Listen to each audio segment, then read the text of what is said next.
दो शरीर एक जान, दो शरीर एक जान, एक टाइगर जयराम दूजा क्रांतिकारी रिजवान। प्रेमचंद लिखे ईदगाह, प्रेमचंद लिखे ईदगाह, रघुपति राघव गाए रसखान। दो शरीर एक जान, एक टाइगर जयराम दूजा क्रांतिकारी रिजवान। तो गिरिडीह इसी मूल मंत्र के साथ और आने वाले बाकी जो चुनाव है फतह किया जाएगा। तो इसलिए आप लोग हमें अलग ना करें कि इनको वहां भेज दीजिए, इनको यहाँ भेज दीजिए। हाँ, इनके लिए हम लोग कब होगा, जब 10 दिन का अंतर होगा। जब किसी चुनाव में, जब हम लोग भविष्य में विधानसभा भी लड़ेंगे, तो जब कम से कम 2-4 दिन का अंतर होगा, उन्हीं सीटों से हम लोग लड़ते नजर आएंगे। अगर ऐसा हुआ, आपको वचन देते हैं जिस सीट से ये चुनाव लड़ेंगे, और अगर हम विधानसभा किस सीट से भविष्य में चुनाव लड़ें और दोनों एक दिन में हुआ, तो हम अपनी सीट को छोड़ देंगे कि हम इस सीट से नहीं लड़ेंगे, हम किसी अन्य सीट से लड़ेंगे, लेकिन प्राथमिकता रिजवान को देंगे। एक अंत में हम भी अंत करेंगे एक शब्दों के साथ में कि हरे कृष्ण हरे राम, गिरिडीह हो गया है पूरा जय राम जय राम जय राम। धन्यवाद। जयराम महतो धनबाद लोकसभा से उम्मीदवार की घोषणा कब करेंगे? निस्संदेह हम लोग बहुत जल्द धनबाद लोकसभा से अपने उम्मीदवार की घोषणा करेंगे। हम लोग चूंकि बाकी दलों ने पुष्टि कर दी है, कुछ एक आध दल बचे हैं, उनके पुष्टि करते ही हम लोग धनबाद लोकसभा से अपने उम्मीदवारी की घोषणा करते हुए दिखेंगे। कौन होंगे आपकी नज़र में उम्मीदवार? देखिए, उम्मीदवारों को लेकर काफ़ी रायशुमारी की जा रही है, काफ़ी चिंतन मंथन किया जा रहा है, और अंतिम निष्कर्ष पर पहुंचने से पहले हम लोग तमाम गतिविधियों को देखते हुए और सारी चीज़ों को आत्मसुमार करते हुए ही हम लोग इस नतीजे पर पहुंचेंगे। एक तरफ झुमरा किंग करण महतो तैयारी पे लगे हैं, एक तरफ आपके साथ है रिजवान क्रांतिकारी जो अल्पसंख्यक का केंद्रीय अध्यक्ष हैं। किसको ऊपर आप नजर गड़ाए हुए हैं? देखिए, अगर मैं ईमानदारी पूर्वक कहूँ तो बिल्कुल रिजवान दा एक बहुत बड़ा चेहरा है, हमारे बड़े भाई हैं, लेकिन आपको कभी कभी यथार्थ होकर सोचना चाहिए। क्योंकि देखिए, हमारे पास जितने भी नौजवान हैं 18 से 25 साल के, वो भावनाओं से भरे हुए हैं, और राजनीति भावनाओं से नहीं, राजनीति रणनीति से जीती जाती है, और रणनीति बनाकर ही राजनीति में स्थापित किया जा सकता है। अभी हम लोग नया चुनाव है, पहला चुनाव है, और पहला चुनाव में लोकसभा बहुत बड़ा विषय होता है। लोकसभा के विषय अलग होंगे, लोकसभा का माहौल अलग होगा, लोकसभा की चर्चे अलग होंगे। अगर धनबाद और गिरिडीह में दोनों दिन अगर 15-10 दिन के अंतराल में अगर चुनाव होता, तो निसंदेह रिजवान दा धनबाद से ही चुनाव लड़ सकते थे। लेकिन देखिए, यथार्थ की अगर आप सोचेंगे, तो अगर हम लोग दोनों अलग अलग लड़ते हैं, रिजवान कहीं और से लड़ेगा, जयराम कहीं और से लड़ेगा, तो हमको लगता है कि दोनों जगह हम लोग को नुकसान होगा, किसी सीट को हम लोग निकाल नहीं पाएंगे। इसीलिए जो हमारे संगठन के साथी हैं उनका सम्मान करते हैं, लेकिन कभी कभी आपको प्रैक्टिकल होकर, इमोशनली नहीं, प्रैक्टिकली सोचना होगा। दोनों जब चुनाव हार जाएंगे, हम लोग वहाँ सम्मानजनक वोट ले आ सकते हैं, 1.5 लाख 2 लाख 2.5 लाख वोट हम लोग ले आएंगे, लेकिन चुनाव का नतीजा क्या होगा कि हम लोग दोनों धनबाद भी हार जाएंगे और गिरिडीह भी हार जाएंगे, क्योंकि दोनों दिन एक ही दिन चुनाव है। गिरिडीह में बिना रिजवान के जयराम महतो नहीं जीतने वाला है, और धनबाद अगर हम किसी को उम्मीदवारी देते हैं और बिना जयराम के वो शख्स जीतने वाला नहीं है, लेकिन दोनों का चुनाव एक ही दिन है। और हम लोग वो कह सकते हैं कि भले दो शरीर हैं, लेकिन दोनों एक हैं। यानी इसका मतलब दोनों जगह से टाइगर जयराम महतो चुनाव लड़ेंगे, धनबाद और गिरिडीह। देखिए, इस पर अगर हम लोग का पार्टी का चिन्ह आता है तो इस पर सोचा जाएगा, लेकिन अभी ऐसी स्थिति नहीं है, इसीलिए हम गिरिडीह चुनाव को लेकर फोकस किए। हमें धनबाद के लिए प्रत्याशी दिखेंगे। रास्ता साफ कर दिया कि रिजवान जी लोकसभा चुनाव नहीं लड़ेंगे? नहीं, रास्ता साफ नहीं, रिजवान जी हमारे बहुत बड़े चेहरे हैं ये विधानसभा में। आखिर एक बात बताइए, सभी जो हमारे हथियार हैं उनको अगर हम लोकसभा में ही प्रदर्शित कर दें, तो विधानसभा जो हमारा सबसे महत्वपूर्ण क्षण होगा, वहाँ कौन होगा फिर? मोतीलाल जी भी चुनाव नहीं लड़ रहे हैं, फरजान जी भी चुनाव नहीं लड़ रहे हैं। तो निसंदेह अगर धनबाद और गिरिडीह का तिथि में अगर अंतर होता, तो मेरा मानना है कि दोनों हम लोग चुनाव लड़ते हुए दिखते हैं। लेकिन यथार्थ होकर सोचना होगा, नहीं तो पता नहीं, हम बोलते हैं हाथ को खेलें पात को खेलें।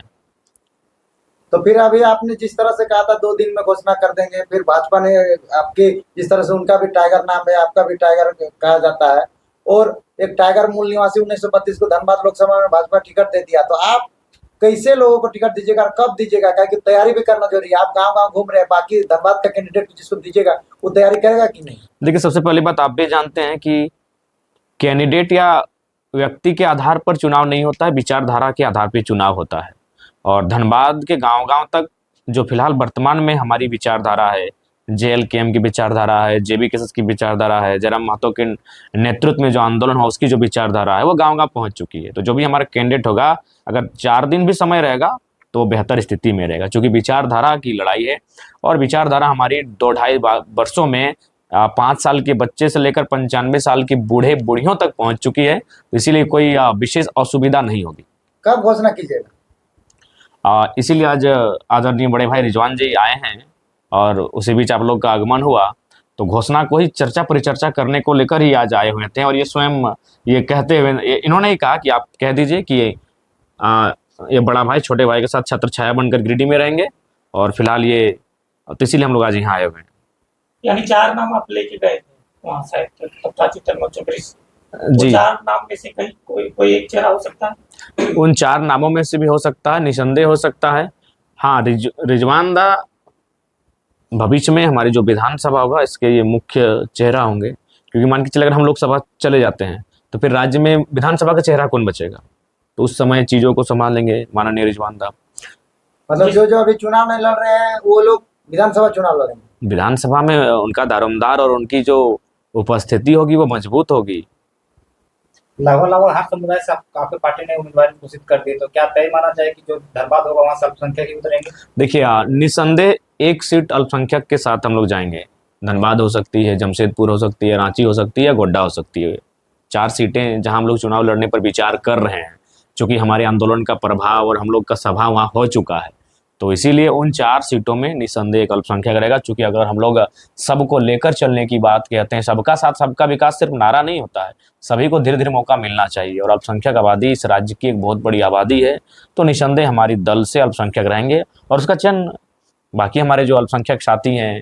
अभी आपने देवेंद्र महतो का नाम लिया, क्योंकि जो अल्पसंख्यक रांची से भी उतार सकते, तो अभी वहाँ से चुनाव पर्चा जो देवेंद्र महतो कर रहे हैं, तो क्या वो अभी प्रत्याशी नहीं है? देखिए, जब तक ऑफिशियली घोषणा नहीं हुआ है तब तक आप प्रत्याशी नहीं मान सकते हैं। ऑफिशियली 2 उम्मीदवार का घोषणा की है, एक सिंहभूम और एक चतरा साइड, तो और कोडरमा अभी शाम तक अभी हम लोग का लेटर बनेगा और एक आध उम्मीदवारों की घोषणा हो जाएगी।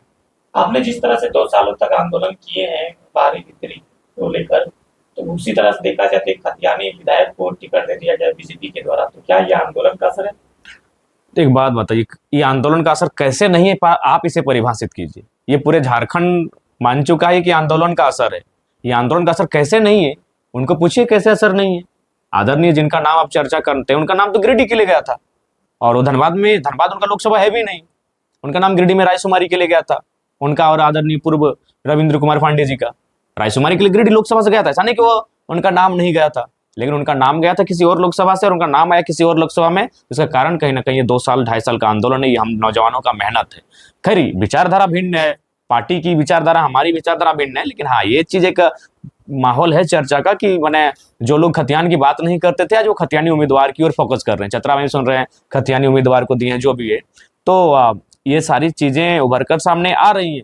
और जहां तक अगर धनबाद लोकसभा की बात करें, एनडीए की अगर बात करें, तो राज सिन्हा और बीरेंद्र जी का नाम आ रहा था। आपके चंद्रशेखर अग्रवाल जी रेस में दिख रहे थे, लेकिन तीनों के तीनों गैर झारखंडी थे। तो ये तो 2-2.5 सालों के आंदोलन का असर है कि दुनिया की सबसे बड़ी पार्टियां भी बारीकी से महीनता से चीजों को समझ रही हैं। अब झारखंड के लोग कब समझेंगे और जो खतियान की बात करेंगे उनके साथ कब खड़े होंगे, जो झारखंड के नौजवानों की नियोजन नीति पर बात करेंगे उनके साथ कब खड़े होंगे, ये अब झारखंड को तय करना है। जिस दिन झारखंड के लोग इस बात को तय करने लगेंगे, मुझे लगता है वो बेहतरीन बदलाव होगा। 2 सालों में जब इतना बदलाव हो सकता है, तो निसंदेह भविष्य में भी हम लोग बेहतर बदलाव करेंगे इस राज्य में, और वह राज्य के लिए शुभकारी होगा। खूंटी लोकसभा में टिकट दे रहे हैं? खूंटी लोकसभा में चर्चा परिचर्चा हो रही, लेकिन देखिए बात यह है ना देव जी, हम लोग अभी नई पार्टी हैं, हमारे पास हेलीकॉप्टर की सुविधा असंभव होगी, हमें 4 व्हीलर से ही एक ही दिन में 4-5 जिला का सफर करना होगा। और आप भी जानते हैं कि अभी मोटा मोटी अगर माना जाए तो जयराम महतो, रिजवान, संजय दा, मनोज दी, मनमोती जी, यही 4-5 लोग हैं हमारे पास जो एक स्टार प्रचारक के रूप में होंगे। लड़की कन्या वर्ग में कहें तो पूजा जी होंगी, बेबी होंगी, दयवंती मुंडा होगी, उषादी होंगी। तो हमारे पास बहुत कम संसाधन है, तो उस लिहाज से अगर ज़्यादा सीटों पर हम लोग जाते हैं तो उस पर बहुत हमें चैलेंजिंग होना पड़ता है। हमारे पास सेंट्रल पार्टियां नहीं है कि हमारे पास सेंट्रल फंडिंग है, या फिर हमारे पास बाकी और स्टेट्स के जो कदावर नेता है उनको उतार दें। तो इसीलिए, और ये चीज़ है, जब उम्मीदवार होगा तो आप केंद्रीय अध्यक्ष हैं, आप कैसे मैंने मुख मोड़िएगा, तो इसलिए हमें तो वहाँ भी समय देना होगा। तो इन चीज़ों को भी देखना होगा कि हम लोग कितनी सीटों पर उम्मीदवार देंगे, तो वहाँ कम से कम तो 2 दिन आपको समय देना होगा। अच्छा, रांची लोकसभा में 2 गुट का नाम सामने आ रहा है, एक है विराट बाबू, दूसरे हैं देवेंद्र नाथ महतो, तो दोनों में से किसको आप देना चाहेंगे? देखिए, ऐसा तो हम तक ये कोई सूचना नहीं आई है, और निर्विवाद रूप से अगर देखिए, चूंकि हमने अल्पसंख्यक की बात कही, अगर अगर चर्चा परिचर्चा 4 में से 1 में जाएगा, नहीं तो फिर देवेंद्र जी निसंदेह हमारी ओर से प्रत्याशी के रूप में रहेंगे, उनका संघर्ष